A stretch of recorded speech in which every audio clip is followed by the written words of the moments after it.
Hi, I'd like to give you a quick demo and quick run through as how that you can use the contact search function to find contacts within the Force24 system. The contact search function is an extremely powerful mechanism that allows you to search for contacts using lots of different rules. Now, within the contact search system, we have some concepts that we need you to understand. First of all, the concept of and or. And an or basically enables me to specify whether a number of different things that I must have done. So for example, I want to look at people who have visited a particular page on my website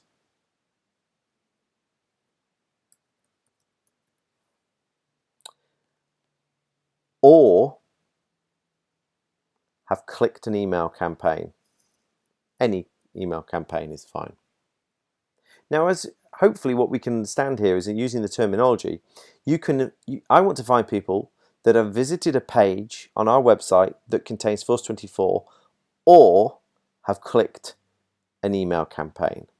Now understand the difference between the and the or here, because if I click the and, what this is going to have done is you must have visited a page on our website that contains Force24 and clicked an email campaign. So I'm able to use those operators to be more specific. The basic rule of thumb is or makes the results bigger because you may have done this, or this, or this, or this. The and makes it smaller. So you must have done this, and this, and this. Now, within my queries, I have what's called operators.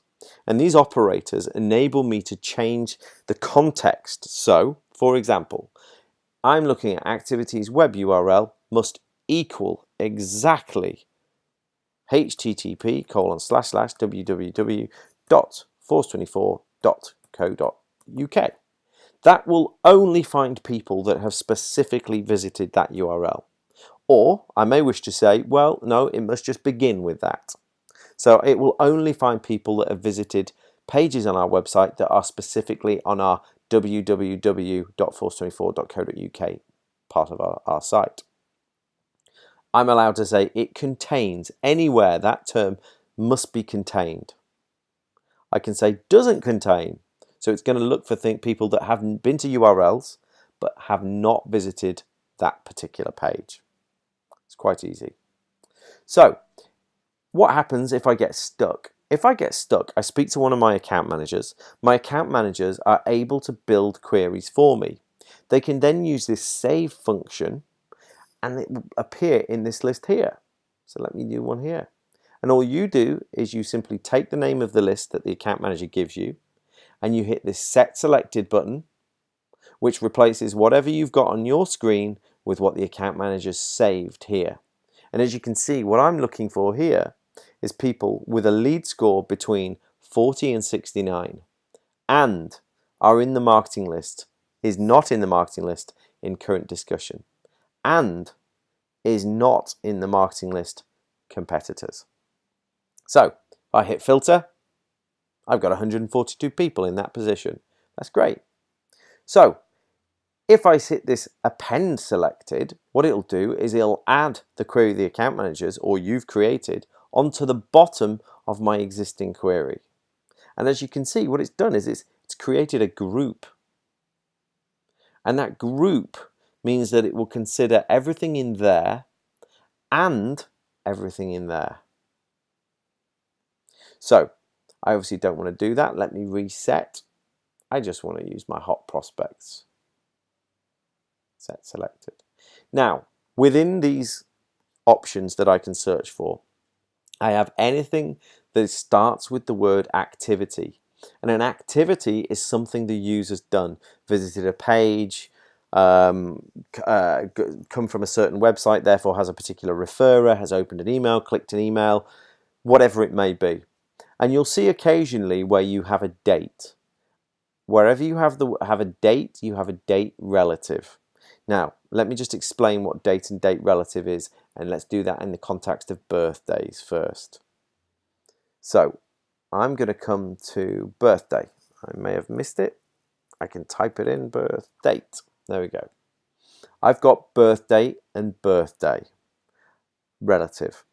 So I'm going to select birthday relative. Whenever I've got a relative, it means I have got the ability to say is today, is tomorrow, is equal to, is not equal to, is less than or equal to. So, or is yesterday. So let me do something is equal to 2 days in the future. So whenever I have a date, I have the ability to specify either a specific, within the relative, the specific offset. So I can say it must be 2 days in the future, which means 2 days before your birthday, you're going to trigger, which is great. As well as activities, I've also got my personal information. So I've got the information about the contact. So I can search for people based on their postcode, based on their phone number. I've also got the auxiliary information, which may contain information such as their account numbers, or it may contain information that will help you find them or personalize emails to them. I can then also see campaigns that we've sent them and any journey information. Basically, I can find any contact based on a series of rules based on either what they're doing right now, what they haven't done, who they are, or what they are. I can then save those queries. Once I filter contacts, obviously, sorry, I apologize, let me refilter that. Once I filter contacts, I have the ability now to perform several tasks. I can either export them, I can add a send filter, or I can add to marketing list, or I can remove them from a marketing list. Obviously, the most powerful attribute within our system is the marketing list function. So I can now add these contacts to a marketing list that I create. It may be that I wish to do some split testing. So let me just do this in several times. I'm going to say, right, okay, I'm going to create split 1. And I click the plus button, and I can now click split 2. Now, there's 182,000 contacts that I'm going to now automatically split between 2 lists. If I wanted to add a third, by the way, I could just add a third. Or if I wanted to delete that third, that's fine. I click the auto distribute, and it calculates the right amount of people to split between the 2 splits. I can click confirm,